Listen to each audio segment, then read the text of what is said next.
ಅಚ್ಯುತಾನಂದ ದಾಸ್ ಅವ್ರ ಕಾಲಜ್ಞಾನ ಆಗಿರ್ಬೋದು, ವೀರಬ್ರಹ್ಮೇಂದ್ರ ಸ್ವಾಮಿಗಳ ಕಾಲಜ್ಞಾನ ಆಗಿರ್ಬೋದು, ಎಲ್ಲಾದ್ರಲ್ಲೂ ಅವ್ರು ಹೇಳಿದ್ದು 6 ಜಾತಿಗಳು ಒಟ್ಟಾಗಿ ಸೇರಿ ಜೀವನವನ್ನ ನಡೆಸ್ತವೆ. ತಮಿಳುನಾಡಲ್ಲಿ 6 ಜಾತಿ ಅಲ್ಲ 69 ಜಾತಿಗಳು ಒಟ್ಟಾಗಿ ಸೇರಿ ಬದುಕ್ತಾ ಇದ್ದಾವೆ. ಈ ಜಾಗದಲ್ಲಿ ಇರುವಂತದ್ದು ಒಂದೇ ಒಂದು ದೇವಸ್ಥಾನ, ಅದು ಪೊನ್ನರಂಗಂ ದೇವಾಲಯ. ಮೈವಾಜಿ ಸಾಲೈ ಅಂದ್ರೆ ಏನು? ನಮಸ್ಕಾರ ವೀಕ್ಷಕರೇ, ನಾವು ತುಂಬಾ ಕಾಲಜ್ಞಾನಗಳ ಬಗ್ಗೆ ಅಧ್ಯಯನ ಮಾಡ್ತಾ ಇದೀವಿ. ತುಂಬಾ ಜನ ಈ ವಿಷಯಗಳನ್ನ ಅಧ್ಯಯನ ಮಾಡ್ತಾ ಇದ್ದಾರೆ. ಕಾಲಜ್ಞಾನ ಅಂದ್ರೇನು, ಕಾಲಜ್ಞಾನದಲ್ಲಿ ನಾವು ಅರ್ಥ ಮಾಡ್ಕೋಬೇಕಾಗಿರುವಂತ ವಿಷಯಗಳು ಏನೇನಿದೆ, ಮನುಷ್ಯನ ನಿಜವಾದ ಸ್ಥಿತಿ ಎಂಥದ್ದು, ಭೂಮಿ ಮೇಲೆ ಮನುಷ್ಯನ ರಚನೆ ಯಾಕಾಯ್ತು, ಅದರಲ್ಲಿ ಇರುವಂತ ಮೂಲಾರ್ಥಗಳೇನು, ಈ ರೀತಿ ತುಂಬಾ ಜ್ಞಾನಿಗಳು ಅಧ್ಯಯನ ಮಾಡ್ತಾ ಇರ್ತಾರೆ. ಕೆಲವಷ್ಟು ಜ್ಞಾನಿಗಳು ಒಂದೇ ಜಾಗದಲ್ಲಿ ಕೂತು 4-6 ಜನಕ್ಕೆ ಈ ವಿದ್ಯೆನ ದಾನ ಮಾಡ್ತಾ ಇರ್ತಾರೆ, ಆ ವಿಷಯಗಳನ್ನ ತಿಳಿಸ್ಕೊಡ್ತಾ ಇರ್ತಾರೆ. ಅಂತ ಜಾಗಗಳು ನಮ್ಮ ದೇಶದಲ್ಲಿ ತುಂಬಾನೇ ಇದೆ. ಅದರಲ್ಲಿ ಕೆಲವಷ್ಟು ಕಾಲಜ್ಞಾನಗಳಲ್ಲಿ ನಾವು ಓದಿದ್ದೀವಿ.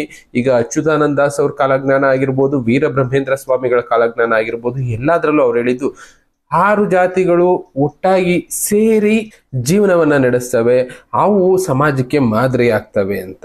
ಅದೇ ರೀತಿ ಈಗ ಆಲ್ರೆಡಿ ಒಂದು ಪ್ಲೇಸ್ ಅಲ್ಲಿ ತಮಿಳುನಾಡಲ್ಲಿ 6 ಜಾತಿ ಅಲ್ಲ 69 ಜಾತಿಗಳು ಒಟ್ಟಾಗಿ ಸೇರಿ ಬದುಕ್ತಾ ಇದ್ದಾವೆ. ಈಗ ಆಲ್ರೆಡಿ ನಮಗೆ ಕೆಲವಷ್ಟು ಪ್ರೋಗ್ರಾಮ್ಗಳಲ್ಲಿ ಗುರುದೇವ್ ಸರ್ ಅವರು ತಿಳಿಸ್ಕೊಟ್ಟಿದ್ದಾರೆ. ಅದರಲ್ಲಿ ಏನಂದ್ರೆ, ತಮಿಳುನಾಡಲ್ಲಿ ಪುದುಕೋಟೆ ಡಿಸ್ಟಿಕ್ ಅಲ್ಲಿ ಇರುವಂತ ಮೈವಜಿ ಸಾಲೈ ಅನ್ನೋ ಒಂದು ಪ್ಲೇಸ್ ಅಲ್ಲಿ 69 ಜಾತಿಗಳ ಜನ ಒಂದೇ ಊರಿನಲ್ಲಿ ಬದುಕ್ತಾ ಇದ್ದಾರೆ. ಅದರಲ್ಲಿ ಹಿಂದೂಗಳಿದ್ದಾರೆ, ಮುಸಲ್ಮಾನ್ಸ್ ಇದ್ದಾರೆ, ಕ್ರಿಶ್ಚಿಯನ್ಸ್ ಇದ್ದಾರೆ, ಬೌದ್ಧಿಸಮು, ಜೈನಿಸಮು, ಜುಡಿಸಿಸಮ್, ಈ ತರ ಎಲ್ಲಾ ಜಾತಿ ಧರ್ಮ ಎಲ್ಲಾ ಸೇರಿರೋ ಒಂದೇ ಕಡೆ ಇದ್ದಾರೆ. ಈ ಹಿಂದೂಗಳಲ್ಲಿ ಶೈವಿಸಮು, ವೈಷ್ಣವಿಸಮ್ ಅಂತ ಫಾಲೋ ಮಾಡ್ತಾರಲ್ಲ, ಆ ತರ ಇರೋ ಅದನ್ನ ಮೀರಿದ್ದಕ್ಕೂ ಆ ಜಾತಿಗಳವರು ಎಲ್ಲಾ ಜಾತಿಗಳು ಒಟ್ಟಿಗೆ ಸೇರಿ ಬದುಕ್ತಾ ಇರುವಂತ ಜಾಗ ಮೈವಾಜ ಸಲೈ. ಏನಿದು ಮೈವಾಜ ಸಲೈ ಅಂತ ಕೆಲವೊಬ್ರು ಕೇಳಬಹುದು. ಇದ್ರ ಬಗ್ಗೆ ತುಂಬಾ ವಿಶೇಷವಾಗಿ ಆಲ್ರೆಡಿ ಎಷ್ಟೋ ಪ್ರೋಗ್ರಾಮ್ಗಳು ತಮಿಳಲ್ಲಿ ಬಂದ್ಬಿಟ್ಟಿದೆ. ಕನ್ನಡದಲ್ಲಿ ನಾವು ಇದ್ರ ಬಗ್ಗೆ ತಿಳ್ಕೊಳ್ಳೋಣ ಅಂತಾನೆ ಈ ಜಾಗದ ಬಗ್ಗೆ ನಿಮಗೂ ತಿಳಿಸ್ತಾ ಇದೀವಿ. ಅದರಲ್ಲಿ ಈ ಜಾಗದ ಬಗ್ಗೆ ಮೊನ್ನೆ ನಮ್ಗೆ ಸಲೈ ಸೋಮಶೇಖರ್ ಅನ್ನೋರ ಬಗ್ಗೆ ನಿಮ್ಗೆ ಆಲ್ರೆಡಿ ಗುರುದೇವ್ ಸರ್ ಅವರು ಹೇಳಿದ್ದಾರೆ. ಅವರು ತುಂಬಾ ವಿಷಯಗಳನ್ನ ತಿಳಿಸ್ಕೊಟ್ರು. ಅಲ್ಲಿ ತುಂಬಾ ಅದ್ಭುತವಾದ ಕಾರ್ಯಗಳಾಗ್ತಾ ಇದೆ. ಅಂದ್ರೆ ಜ್ಞಾನನ ದಾರಿ ಎರಿತಾ ಇದ್ದಾರೆ. ಎಷ್ಟೋ ನಮ್ಮ ಸುತ್ತಮುತ್ತ ಇರುವಂತ ವಿಷಯಗಳನ್ನ ತಿಳಿಸೋ ಒಂದು ಪ್ರಯತ್ನ ಮಾಡ್ತಾ ಇದ್ದಾರೆ. ಮೈವಾಜಿ ಸಾಲೈ ಅಂದ್ರೆ ಏನು? ಮೈ ವಲಿ ಇಂದ ಈ ವರ್ಡ್ಗಳು ಶುರುವಾಯಿತು. ಮೈ ವಲಿ ಅಂದ್ರೆ ಏನು ಅಂದ್ರೆ ಟ್ರೂ ಪಾತ್, ದ ನಿಜವಾದ ರಸ್ತೆ ಯಾವುದು, ಸತ್ಯದ ರಸ್ತೆ ಯಾವುದು ಅನ್ನೋದಕ್ಕೆ ಶುರುವಾಗದ ಜಾಗನೇ ಈ ಮೈವಲಿ. ಮೈವಲಿಯಿಂದ ಹಾಗೆ ಮೈವಾಜ ಸಲೈ ಅಂತ ಶುರು ಮಾಡಿದ್ರು. ಸಲೈ ಅಂದ್ರೆ ಅಲ್ಲಿ ಬಳಸೋ ಪದಗಳ ಪ್ರಕಾರ ಶಾಲೆ, ಸ್ಕೂಲ್, ಇಲ್ಲ ಅಂದ್ರೆ ರೋಡು ಅಂತಾನೂ ಬಳಸ್ಬೋದು. ಅಂದ್ರೆ ಸತ್ಯದ ದಾರಿ ತೋರಿಸುವಂತ ಒಂದು ಶಾಲೆ ಮೈವಾಜ ಸಲೈ ಅಂತಾನೆ ತುಂಬಾ ಜನ ನಂಬಿದ್ದಾರೆ. ಅಲ್ಲಿರುವಂತ ವಿಷಯಗಳು ತುಂಬಾನೇ ಇದಾವೆ. ಆ ವಿಷಯಗಳ ಬಗ್ಗೆ ತಿಳ್ಕೊಳ್ಳೋದಕ್ಕೆ ನಾನು ಇವಾಗ ಅಲ್ಲಿ ಹೋಗ್ತಾ ಇದ್ದೀನಿ. ಅಲ್ಲಿರುವಂತ ವಿಷಯಗಳನ್ನ ನಿಮ್ಗೂ ತಿಳಿಸ್ತಾ ಹೋಗ್ತೀನಿ. ಅಲ್ಲಿ ತಿಳ್ಕೊಳ್ಳೋ ವಿಷಯಗಳು ಏನೇನಿದೆ, ನಾವು ಏನ್ ಅರ್ಥ ಮಾಡ್ಕೋಬೇಕು ಅನ್ನೋದ್ರ ಬಗ್ಗೆನೂ ತಿಳಿಸ್ತಾ ಹೋಗ್ತೀನಿ. ಮೈವಾಜಿ ಶಾಲೆಯಲ್ಲಿ ಬೇಸಿಕಲಿ ಎಲ್ಲರೂ ಸೇರಿ ಒಂದು ಹೊಸ ರಿಲಿಜಿಯನ್ನ ಕಟ್ಕೊಂಡಿದ್ದಾರೆ, ಅದೇ ಮೈವಜಿ. ಈ ರಿಲಿಜಿಯನ್ ಅಲ್ಲಿ ಯಾವ್ದಾವ್ದು ರೀತಿ ಕಟ್ಟುಪಾಡುಗಳಿರಬೇಕು ಅನ್ನೋದಕ್ಕೆ ಕೆಲವಷ್ಟು ರೂಲ್ಸ್ಗಳನ್ನ ಮಾಡ್ಕೊಂಡಿದ್ದಾರೆ. ಆ ರೂಲ್ಸ್ಗಳು ಯಾವ ರೀತಿ ಇರುತ್ತೆ ಅನ್ನೋದ್ರ ಬಗ್ಗೆನೂ ನಾವು ಅಲ್ಲಿ ಹೋದಾಗ ಮಾತ್ರ ನಮ್ಗೆ ಗೊತ್ತಾಗುತ್ತೆ. ಅದ್ರ ಬಗ್ಗೆನೂ ತಿಳ್ಕೊಂಡು ನಿಮಗೆ ತಿಳಿಸ್ತಾ ಹೋಗ್ತೀನಿ. ಅದರಲ್ಲಿ ಕೆಲವಷ್ಟು ತಮಿಳು ವಿಡಿಯೋಗಳಲ್ಲಿ ನಾವು ಕೇಳಿ ನೋಡಿ ತಿಳ್ಕೊಂಡಿದ್ದೇನೆಂದ್ರೆ, ಅಲ್ಲಿ ಇರೋಂಥ ಜಾಗದಲ್ಲಿ ಎಲ್ಲರೂ ಕೂಡ ಒಂದು ಗ್ರಾಮದಲ್ಲಿ 549 ಫ್ಯಾಮಿಲಿಗಳು ಬದುಕ್ತಾ ಇದ್ದಾವೆ. ಎಲ್ಲರೂ ಬೇರೆ ಬೇರೆ ಜಾತಿಯಿಂದ ಬಂದಿರೋರು, ಬೇರೆ ಬೇರೆ ಧರ್ಮದಿಂದ ಬಂದಿರೋರು ಒಟ್ಟಾಗಿ ಬದುಕ್ತಾ ಇದ್ದಾರೆ. ಭಾರತದ ತುಂಬಾ ಜಾಗಗಳಿಂದ ಬಂದು ಆ ಜಾಗದಲ್ಲಿ ಇದ್ಕೊಂಡು ಬದುಕ್ತಾ ಇದ್ದಾರೆ. ಇನ್ನ ಎಷ್ಟೋ ವರ್ಷಗಳ ಕಾಲ ಆ ಜಾಗದಲ್ಲಿ ಕರೆಂಟ್ ಅನ್ನೋದನ್ನ ಯಾರೂ ಕೂಡ ಬಳಸಿರ್ಲಿಲ್ಲ. ಇತ್ತೀಚಿನ ದಿನಗಳಲ್ಲಿ ಕೆಲವಷ್ಟು ಜಾಗಗಳಲ್ಲಿ ಸೋಲಾರ್ ಪವರ್ನ ಮಾತ್ರ ಯೂಸ್ ಮಾಡ್ತಾ ಇದ್ದಾರೆ, ಕರೆಂಟ್ನ ಅವರು ಬಳಸ್ತಾ ಇಲ್ಲ. ಯಾವುದೇ ಹೊರಗಡೆಯಿಂದ ಬರುವಂತ ಮನೋರಂಜನೆಗಳಿಗೆ ಅಲ್ಲಿ ಪ್ರೋತ್ಸಾಹ ಕೊಡೋದಿಲ್ಲ. ಅಲ್ಲಿ ಆದಷ್ಟು ಕೆಲವಷ್ಟು ಕಟ್ಟುಪಾಡುಗಳಿರುತ್ತೆ. ಆ ಕಟ್ಟುಪಾಡುಗಳ ಬಗ್ಗೆನೂ ತಿಳ್ಕೊಳ್ತಾ ಹೋಗೋಣ. ಅಲ್ಲಿ ಏನಿದೆ ವಿಶೇಷವಾಗಿ ಅನ್ನೋದ್ರ ಬಗ್ಗೆನೂ ತಿಳಿಸ್ತಾ ಹೋಗ್ತೀನಿ. ಇನ್ನು ಅಲ್ಲಿರುವಂತ ಮನೆಗಳು ಎಲ್ಲ ಕೂಡ ನಮ್ಮ ಹಳೆ ಕಾಲದಲ್ಲಿ ಯಾವ ರೀತಿ ಮನೆಗಳಿರ್ತಾ ಇದ್ವೋ ಆ ತರ ಇರುವಂತ ಮನೆಗಳು. ಯಾವುದೇ ಆಡಂಬರದ ಮನೆಗಳಾಗ್ಲಿ, ಆಡಂಬರದ ವಸ್ತುಗಳಾಗ್ಲಿ, ಆಡಂಬರದ ಜೀವನ ಆಗ್ಲಿ ಆ ಜಾಗದಲ್ಲಿ ಇಲ್ಲ. ಈ ವಿಷಯಗಳನ್ನ ಕೂಡ ಅಲ್ಲಿ ಹೋಗಿ ಬಂದಾದ ಮೇಲೆ ನಿಮ್ಗೆ ವಿಸ್ತಾರವಾಗಿ ತಿಳಿಸ್ಕೊಡ್ತಾ ಹೋಗ್ತೀನಿ. ಇನ್ನ ಅಲ್ಲಿರುವಂತ ಜನ ಫಾಲೋ ಮಾಡ್ತಾ ಇರೋದು ಆಂಡವರ್ ಅನ್ನೋ ಒಬ್ರು ಗುರುಗಳನ್ನ ಪೂಜೆ ಮಾಡ್ತಾರೆ. ಅವರು ಸಂಸ್ಥಾಪನೆ ಮಾಡಿದ್ದ ಜಾಗನೇ ಈ ಮೈವಜಿ ಸಾಲೈ. ಇನ್ನ ಇವರ ಗುರುಗಳು ಬಂದು ಮೈವಜಿ ಸಾಲೈ ಆಂಡವರ್ಗಳು. ಇವರು ಹುಟ್ಟಿದ್ದು ಇಸ್ಲಾಮಿಕ್ ಅಲ್ಲ, ಆದ್ರೂ ಜಾಸ್ತಿ ಫಾಲೋ ಮಾಡಿದ್ದು ಹಿಂದೂಯಿಸಮ್ ಅಲ್ಲಿ. ಈಗ ಇಲ್ಲಿ ಬದುಕ್ತಾ ಇರೋದು ಎಲ್ಲಾನು ಸೇರಿ ಹೊಸ ರಿಲಿಜಿಯನ್ ಆಗಿ ಬದುಕ್ತಾ ಇದ್ದಾರೆ. ಈ ಜಾಗದಲ್ಲಿ ಇರುವಂತದ್ದು ಒಂದೇ ಒಂದು ದೇವಸ್ಥಾನ, ಅದು ಪೊನ್ನರಂಗಂ ದೇವಾಲಯ.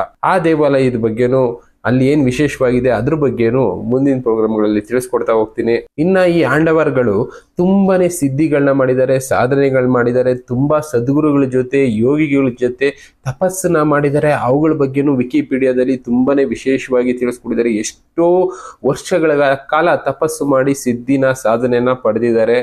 ಇಲ್ಲಿರುವಂತ ಎಷ್ಟೋ ಯೋಗಿಗಳು ಕೂಡ ಅದನ್ನೇ ಮಾಡ್ತಾ ಇರೋದು. ಧ್ಯಾನ ತಪಸ್ಸು ಅಂದ್ರೇನು, ಮನುಷ್ಯ ಅಂದ್ರೇನು, ಅವನ ಜೀವನ ಯಾವ ತರ ಇರಬೇಕು, ನಮ್ಮ ದೇಹನ ಯಾವ ರೀತಿ ನಾವು ಕಂಟ್ರೋಲ್ ಮಾಡ್ಕೋಬಹುದು, ಈ ವಿಷಯಗಳ ಬಗ್ಗೆ ಅಲ್ಲಿ ಓದೋರ್ಗು ಅರಿವುಗಳನ್ನ ಮೂಡಿಸ್ತಾ ಇದ್ದಾರೆ. ಎಷ್ಟೋ ವಿಷಯಗಳನ್ನ ತಿಳಿಸ್ಕೊಡ್ತಾ ಇದ್ದಾರೆ. ಅವ್ರ ಹತ್ರ ಇರುವಂತ ಜ್ಞಾನ 4 ಜನಕ್ಕೆ ದಾರಿ ಎರಿತಾ ಇದ್ದಾರೆ. ಅದ್ರ ಜೊತೆಗೆ ಎಷ್ಟೋ ಜನಕ್ಕೆ ಇದ್ರ ಬಗ್ಗೆ ಅರಿವನ್ನ ಮೂಡಿಸ್ತಾ ಇದ್ದಾರೆ. ಇನ್ನ ಆಂಡವರ್ಗಳು 4 ಬುಕ್ಗಳನ್ನ ಬರೆದಿದ್ದಾರೆ. ಅದರಲ್ಲಿರುವಂತ ವಿಷಯಗಳ ಬಗ್ಗೆನೂ ನಾವು ತಿಳ್ಕೊಂಡು ಮುಂದಿನ ದಿನಗಳಲ್ಲಿ ತಿಳಿಸ್ತಾ ಹೋಗ್ತೀನಿ. ಅದರಲ್ಲಿ ಅವರು ಯಾವ ರೀತಿ ಬದುಕಬೇಕು, ಯಾವ ರೀತಿ ಬದುಕಿದ್ರೆ ಮನುಷ್ಯನ ಜೀವನ ಅನ್ನೋದು ಸಾರ್ಥಕ ಆಗುತ್ತೆ, ಮುಕ್ತಿ ಮಾರ್ಗ ಅನ್ನೋದು ಹೇಗೆ, ಇವುಗಳ ಬಗ್ಗೆನೂ ತಿಳಿಸ್ಕೊಟ್ಟಿದ್ದಾರೆ ಅಂತಾನೆ ಎಷ್ಟೋ ವಿಡಿಯೋಗಳಲ್ಲಿ ನಾವು ನೋಡಿ ತಿಳ್ಕೊಂಡಿದ್ದು. ಅದ್ರ ಬಗ್ಗೆ ನಾವು ತಿಳ್ಕೊಬೇಕು ಇನ್ನ ಜಾಸ್ತಿ. ತಮಿಳ್ ವಿಡಿಯೋಗಳಾಗಿರೋದ್ರಿಂದ ಅಷ್ಟು ನಮಗೆ ಗೊತ್ತಿಲ್ಲದೆ ಇರ್ಬೋದು, ಗೊತ್ತಾಗದೇ ಇರೋ ವಿಷಯಗಳನ್ನ ತಿಳ್ಕೊಳ್ಳೋ ಕೆಲಸ ನಾವು ಕೂಡ ಮಾಡೋಣ. ಈ ಮೈವಜಿ ಶಾಲೆಯಲ್ಲಿ ಯಾರು ಬೇಕಾದ್ರೂ ಮೆಂಬರ್ಗಳಾಗ್ಬೋದು. ಇಲ್ಲಿ ರಿಲಿಜಿಯನ್, ಜಾತಿ, ಧರ್ಮ, ವರ್ಣ ಯಾವುದೂ ಇಲ್ಲ. ಅವರು ಕೊಡುವಂಥ ಜ್ಞಾನನ ನಾವು ತಗೊಳ್ಳೋದಕ್ಕೆ ರೆಡಿ ಆಗಿರಬೇಕು. ಒಂದು ಕಟ್ಟುಪಾಡುಗಳನ್ನ ಫಾಲೋ ಮಾಡೋ ಆಗಿರಬೇಕು. ಅಲ್ಲಿ ಏನು ಅಂದರೆ ಅಲ್ಲಿ ಸ್ಮೋಕಿಂಗ್ ಮಾಡೋಂಗಿಲ್ಲ, ಆಲ್ಕೋಹಾಲ್ ಕುಡಿಯೋ ಆಗಿಲ್ಲ, ಗ್ಯಾಂಬ್ಲಿಂಗ್ ಅನ್ನೋದಿರೋದಿಲ್ಲ, ಕಳ್ಳರು ಅನ್ನೋದಿರಲ್ಲ.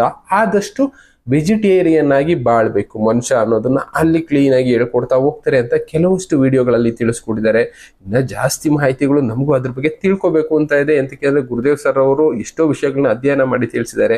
ಅಂಥದ್ರಲ್ಲಿ ಈ ಜಾಗದ ಬಗ್ಗೆನೂ ಸ್ವಲ್ಪ ತಿಳ್ಕೊಬೇಕು ಅನ್ನೋದು ಅವ್ರಿಗೂ ಇಚ್ಛೆ ಇದೆ. ಆದ್ರೆ ಅವ್ರಿಗೆ ಹೋಗೋದಕ್ಕಾಗದೇ ಇರೋದ್ರಿಂದ ಆ ವಿಷಯಗಳ ಬಗ್ಗೆ ನಾನು ಕೂಡ ಆದಷ್ಟು ಅಧ್ಯಯನ ಮಾಡಿ ನಿಮಗೆ ತಿಳಿಸ್ಕೊಡ್ತಾ ಹೋಗ್ತೀನಿ. ಇಲ್ಲಿರುವಂತ ಕೆಲವು ಕಟ್ಟುಪಾಡುಗಳಲ್ಲಿ ಇನ್ನೊಂದು ಮೇನ್ ಕಟ್ಟುಪಾಡು ಬಂದು ಡ್ರೆಸ್ ಕೋಡ್ ಅನ್ನೋದಿದೆ. ಈಗ ನಾವು ಹೇಗೆ ಧರ್ಮಸ್ಥಳಕ್ಕೆ ಹೋದಾಗ ಇಲ್ಲ ಉಡುಪಿ ಶ್ರೀಮಠಕ್ಕೆ ಹೋದಾಗ ಕೆಲವಷ್ಟು ಡ್ರೆಸ್ ಕೋಡ್ಗಳಿದೆಯೋ, ಈ ಜಾಗಕ್ಕೆ ಹೋದಾಗ್ಲೂ ಇಲ್ಲಿ ಒಂದು ಡ್ರೆಸ್ ಕೋಡ್ ಅನ್ನೋದಿದೆ. ಆ ಡ್ರೆಸ್ ಕೋಡ್ ನ ಇವರು ಟರ್ಬನ್ ಅಂತ ಕರೀತಾರೆ. ಅಂದ್ರೆ ತಲೆಗೆ ಪೇಟಾದ ರೀತಿನಲ್ಲಿ ಬಿಳಿಯ ಬಟ್ಟೆನ ಕಟ್ಟಿರ್ತಾರೆ. ಹೆಂಗಸರಿಗೂ ಕೂಡ ಕೆಲವಷ್ಟು ಡ್ರೆಸ್ ಕೋಡ್ಗಳಿದೆ. ಈ ಡ್ರೆಸ್ ಕೋಡ್ಗಳನ್ನ ಇಲ್ಲಿ ಫಾಲೋ ಮಾಡಲೇಬೇಕು. ಅದಕ್ಕೂ ಕೆಲವಷ್ಟು ಕಾರಣಗಳಿದೆ. ಏನ ಕಾರಣಗಳು ಅನ್ನೋದ್ರ ಬಗ್ಗೆ ನಾನು ತಿಳಿಸ್ಕೊಡ್ತೀನಿ ಮುಂದಿನ ದಿನಗಳಲ್ಲಿ. ಅದರಲ್ಲಿ ಈ ಡ್ರೆಸ್ ಕೋಡ್ ತುಂಬಾನೇ ಫೇಮಸ್ ಆಗಿದೆ, ತುಂಬಾನೇ ಇಂಪಾರ್ಟೆನ್ಸ್ ಅನ್ನೋದನ್ನ ಆ ಜಾಗದಲ್ಲಿ ಕೊಟ್ಟಿದ್ದಾರೆ. ಅದಕ್ಕೋಸ್ಕರನೇ ಆ ಸುತ್ತಮುತ್ತ ಜಾಗದಲ್ಲಿ ಗೌರ್ಮೆಂಟ್ ಕೂಡ ಕೆಲವಷ್ಟು ರಿಲೀಫ್ಗಳನ್ನ ಮಾಡಿದೆ. ಹೆಲ್ಮೆಟ್ ಹಾಕದೇ ಇದ್ರೂ ಪರವಾಗಿಲ್ಲ ಈ ರಿಲಿಜಿಯನ್ ಅವರು ಅನ್ನೋ ಮಟ್ಟಕ್ಕೆ ಈ ಡ್ರೆಸ್ ಕೋಡ್ ಅಲ್ಲಿ ಫೇಮಸ್ ಆಗಿದೆ. ಈ ರಿಲಿಜಿಯನ್ ಅಷ್ಟೇ ಫೇಮಸ್ ಆಗಿದೆ. ಮೈವಾಜಿ ಅನ್ನೋ ಒಂದು ಹೊಸ ರಿಲಿಜಿಯನ್ ಇದೆ. ಅಲ್ಲಿ 69 ಜಾತಿಗಳು ಒಟ್ಟಿಗೆ ಸೇರಿ ಬದುಕ್ತಾ ಇರುವಂತ ಅದ್ರ ಬಗ್ಗೆ ನಾವು ತಿಳ್ಕೊಳ್ಳೋದಕ್ಕೆ ಆ ಜಾಗಕ್ಕೆ ಹೋಗ್ತಾ ಇದೀವಿ. ಅಲ್ಲಿರುವಂತ ವಿಷಯಗಳನ್ನ ತಿಳ್ಕೊಳ್ತೀವಿ. ಈ ಮೈವಜಿ ಶಾಲೆ ಪುದುಕೋಟೆಯಿಂದ ಸುಮಾರು ಒಂದು 18 ಕಿಲೋಮೀಟರ್ ದೂರದಲ್ಲಿದೆ. ಇನ್ನ ತಿರುಚನಾಪಲ್ಲಿ ಗೊತ್ತಿರೋ ಪ್ಲೇಸ್ ಎಲ್ಲರಿಗೂ, ಅಲ್ಲಿಂದ ಸುಮಾರು 38 ಕಿಲೋಮೀಟರ್ ದೂರದಲ್ಲಿರುವಂತಹ ಜಾಗ. ಇನ್ನ ಎಷ್ಟೋ ಪುರಾಣಗಳಲ್ಲಿ ನಾವು ಓದಿರ್ತೀವಿ. ಕಲ್ಕಿ ಪುರಾಣ ಆಗಿರ್ಬೋದು, ನಾನು ಮೊದಲೇ ಹೇಳಿದಾಗೆ ಅಚ್ಯುತಾನಂದ ದಾಸ್ ಅವರ ಭವಿಷ್ಯ ಮಾಲಿಕ ಆಗಿರ್ಬೋದು, ಕಾಲಜ್ಞಾನ ಆಗಿರ್ಬೋದು, ಇದ್ರಲ್ಲೆಲ್ಲ ಹೇಳಿರೋ ಹಾಗೆ ಎಲ್ಲಾ ಜಾತಿಗಳವರು ಒಟ್ಟಿಗೆ ಬದುಕ್ತಾರೆ ಅಂತ ಹೇಳ್ತಾರಲ್ಲ, ಅಂತ ನಿದರ್ಶನಗಳು ಈಗ ಆ ಜಾಗದಲ್ಲಿ ಆಲ್ರೆಡಿ ಇದೆ. ಕೆಲವಷ್ಟು ವಿಕಿಪೀಡಿಯಾಗಳಲ್ಲಿ ಅವರು ಕೊಟ್ಟಿರೋ ಇನ್ಫಾರ್ಮೇಶನ್ ಪ್ರಕಾರ ಈ ಮೈವಜಿ ಶಾಲೆಯಲ್ಲಿ ಇರುವಂತದ್ದು ಒಂದೇ ಗುರಿ. ಭೂಮಿ ಮೇಲೆ ಎಷ್ಟೋ ರಿಲಿಜಿಯನ್ಗಳಿದೆ, ಎಷ್ಟೋ ಧರ್ಮಗಳು, ಜಾತಿಗಳು ಎಲ್ಲ ಇದೆ. ಈ ಎಲ್ಲದರ ಗುರಿ ಏನು, ಭೂಮಿ ಮೇಲೆ ಈ ಜಾತಿ ಧರ್ಮಗಳು ಯಾಕಾದ್ವು, ಅದರ ನಿಜವಾದ ದಾರಿ ಏನು, ಎಂತಕ್ಕೋಸ್ಕರ ಈ ಧರ್ಮಗಳು ಹುಟ್ಕೊಂಡ್ವು, ಅದು ಯಾವ ದಾರಿನಲ್ಲಿ ಹೋಗ್ತಾ ಇದೆ, ಅದರಲ್ಲಿ ಸರಿಯಾದ ದಾರಿ ಯಾವುದು ಅಂತ ತಿಳಿಸ್ಕೊಡೋದೆ ಇಲ್ಲಿನ ಸ್ಪೆಷಾಲಿಟಿ ಅಂತ ಎಷ್ಟೋ ವಿಕಿಪೀಡಿಯಾಗಳಲ್ಲಿ, ಇನ್ನ ಎಷ್ಟೋ ತಮಿಳ್ ವಿಡಿಯೋಗಳಲ್ಲಿ ತಿಳಿಸ್ಕೊಟ್ಟಿದ್ದಾರೆ. ನಾವು ಒಂದ್ಸಲ ಜಾಗ ವಿಸಿಟ್ ಮಾಡೋಣ. ಅಲ್ಲಿಂದ ಬಂದಾದ್ಮೇಲೆ ಇನ್ನ ಜಾಸ್ತಿ ಮಾಹಿತಿಗಳನ್ನ ಕೊಡ್ತಾ ಹೋಗ್ತೀನಿ ಅಲ್ಲಿರುವಂತ ವಿಷಯಗಳ ಬಗ್ಗೆ ತಿಳ್ಕೊಂಡು. Thank you. ಮತ್ತೆ ಸಿಗೋಣ. Good bye.